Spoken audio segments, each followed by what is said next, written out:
let's go ahead with that's the what I was just gonna ALCS. say. Let's go to the ALDS really quick and talk about the The Rays and glorious, Stros. I know. wonderful resolution to this absolute tragedy that has been that has been allowed to persist. Really, is what it is, Brad. Yeah, yeah, that's a perfect way to describe it. And here's the thing, is that I mean we figured the Astros, as soon as they played a good team, they would lose. And yes, like we said, experience came through for the Astros Yeah, in the ALCS, but it yeah, didn't win out because they weren't the better team, they were not. right? Like I feel like experience won games 4 through 6 for the Astros, but game 7 was won off talent by the Yeah, Rays. which And you know what? Oh, go ahead. Sorry. well, no, it's interesting if you compare their lines. Like, just take the team averages with batting, on base, percentage, OPS, slugging, etc. On paper, the Astros were the better team, Mm-hmm. but they weren't the better team. You know what I mean? Like, not only in Right. Yeah. resolution, but in team dynamics and character and all this other stuff. It's that X factor that we keep talking about, Brad. It's the It's true. intangibles that matter, don't that you can't put in a box score, that don't make sense on statistics. Well, and I'll give the Astros for one intangible. Carlos Correa, out of everybody, embraced the role of heel. Oh, for You sure. know, Jose Altuve. I heard it say that he's kind of a timid guy. He wants people to like him, and from what I understand, all the vitriol this year, like sent his way, was really hard on him. And that's part of the reason it looked like he kind of had the defensive yips in the ALCS. Huh. And I feel like Alex Bregman's a guy who wants to be liked too, based on kind of his mannerisms this season. That he Yeah. kept his mouth shut, and it's because his play wasn't up to what it had been the last couple of years. But Right. Carlos Correa, he was just like, I don't care, you guys can hate me, I'll go out and play better, and he did. He He played better did. all year, and he played better throughout the playoffs. I mean, he had that big home run, threw his bat in the stands just about, and said, "Come and get it," Yeah. that Right. he was ready for it. Yeah. That he was the heartbeat of that team this playoff run, and I got to give him a lot of credit for that because that's not an easy role to play. No, it's not. And but some of the very best in their craft in the history of any sport specifically, but also in art and things like that villainous mentality, that sort of rogue anti-hero thing is super compelling, Mm-hmm. and it really does go a long way. Mike Mm-hmm. Tyson, so if you talk Yeah. about boxing, Mike Tyson was the same way. Right? He built his entire persona around that. And, and it worked. I didn't. I, And he was one of the yeah. best to ever Yeah. ever do it, ever. Well, and I mean, speaking of one of the best to ever do it, if not the best to ever do it, Michael Jordan did it.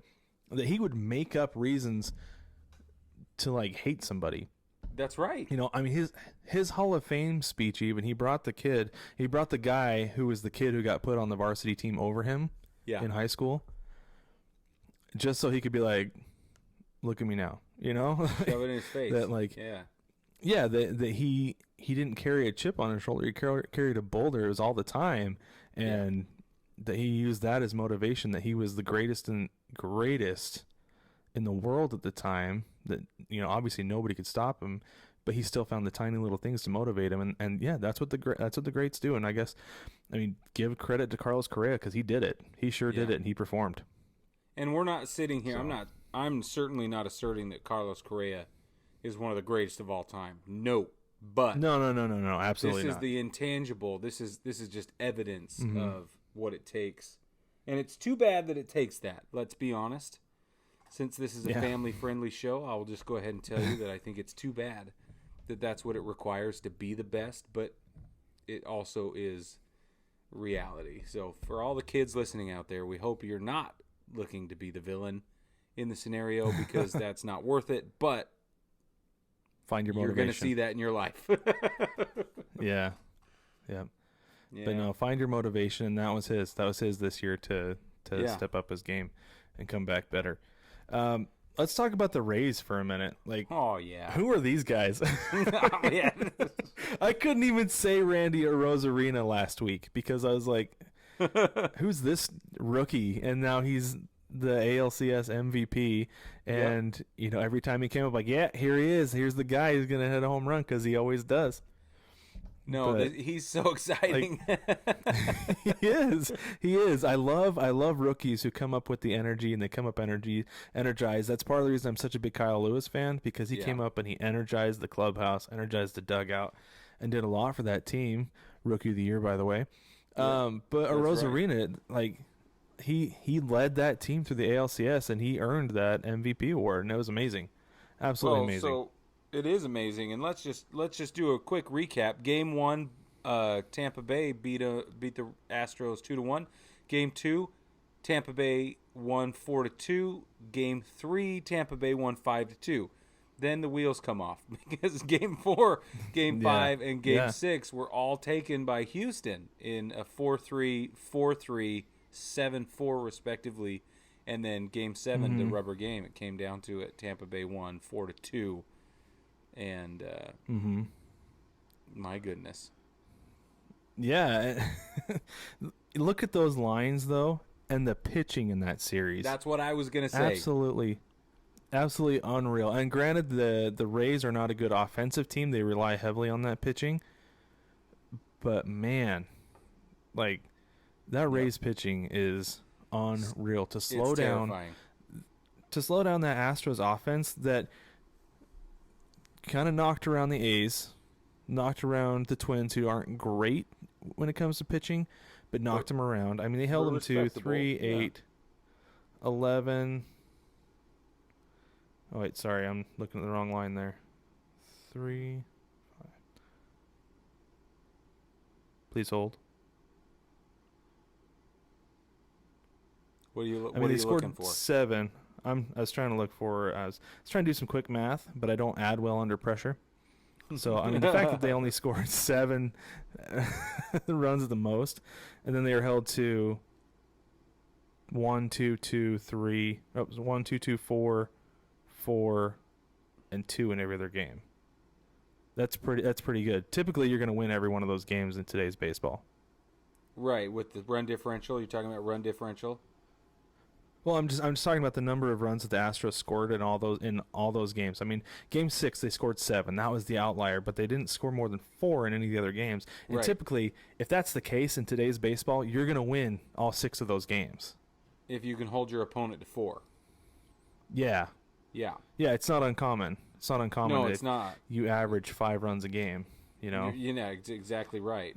Well, so the Tampa Bay's pitching, the ERA just through the ALCS was a 3.08, and that's not bad if you took Shane McClanahan out of it with his 16.2 ERA through the series, it would go way down. Yeah, it's guy. pretty crazy. And you know what?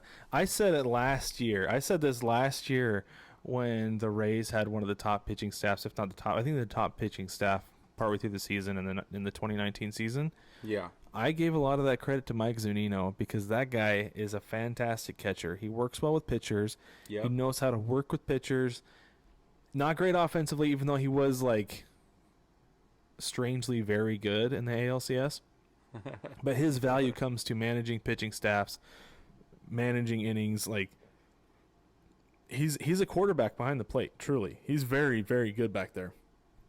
He's like the Peyton Manning of catchers or something. I don't know. He's not very good offensively. So does he bark his calls like that too? It sure looks like it sometimes. That was a terrible joke, but but no, he is very confident like that though. He's not afraid. He's not afraid to go out and tell the pitcher what needs to be done. He's not afraid to bark at umpires. Right. I mean, I've seen him get thrown out of the game several times for backing up his pitchers, and I'm like, kind of need you, but I get it, you know. Right. So, whoops, but yeah, thanks. He's not... Yeah, exactly.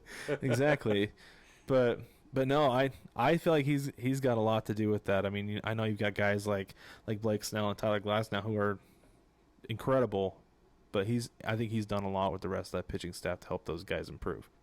I agree. You know what kills me about the Tampa's pitching staff is all of the sidearm and these non-traditional release points and stuff like that. Every time I watch Tampa Bay, I'm like, wow, this is a snapshot, very likely a snapshot into the future of Major League pitching, where a pitching staff is dominated by submarine pitchers and sidearm pitchers and stuff. And I know this is not terribly uncommon throughout the league right now, but it's interesting to see it happen so much all at once on one team that is making a successful run up until now, and with a dynamic staff and being very, very effective. Well, I think that the front office understands the value of having those guys in your bullpen, because you can come in and have them get three outs for you, and then they're good. Yeah. You know, because it's those deliveries. They're typically guys who have had to change up their delivery because they're not great over the top. Yep. So they've got to bring a different look, and so understanding the value of somebody who just brings a different look. Like I hand that to the Rays, the fact that they brought on multiple guys, because usually you only see one sidearm or submarine guy in a bullpen. That's right. Two. But the fact that they have multiple. Yeah, and at that, right and left, if you're going to do two, just because then it's completely different. Yes.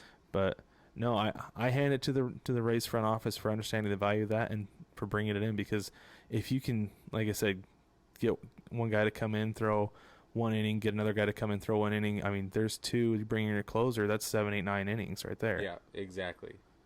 And they have and if your starter can go 6, they have the starters that can do that. Yeah, exactly. Yep. Yeah. Especially in Tyler. Pretty Glass well put now. together team. Yeah.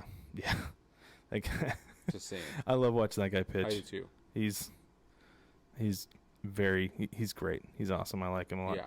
I do want to say something real quick though about Charlie Morton winning Game 7 for the Rays. It was brought to our attention that we were dancing and celebrating via gifts in the Facebook group, and somebody said, "You guys are celebrating a win for a guy who, by your definition, is a cheater." Right? Because he was on the 2017 Astros team. Right. So, we could say that he was a cheater by not turning in basically not turning in the offense. Right. Turning in the guys who were cheating. Yeah. But I mean, I've always hated the Astros, so anytime they lose, I'm happy. I've hated them ever since they came to the AL West. I just want to get that out there. Yeah, you do. The cheating or no cheating, I'm gonna celebrate like the Wicked Witch just died. So, Ding. so yeah, that's what happens around here when the Astros lose.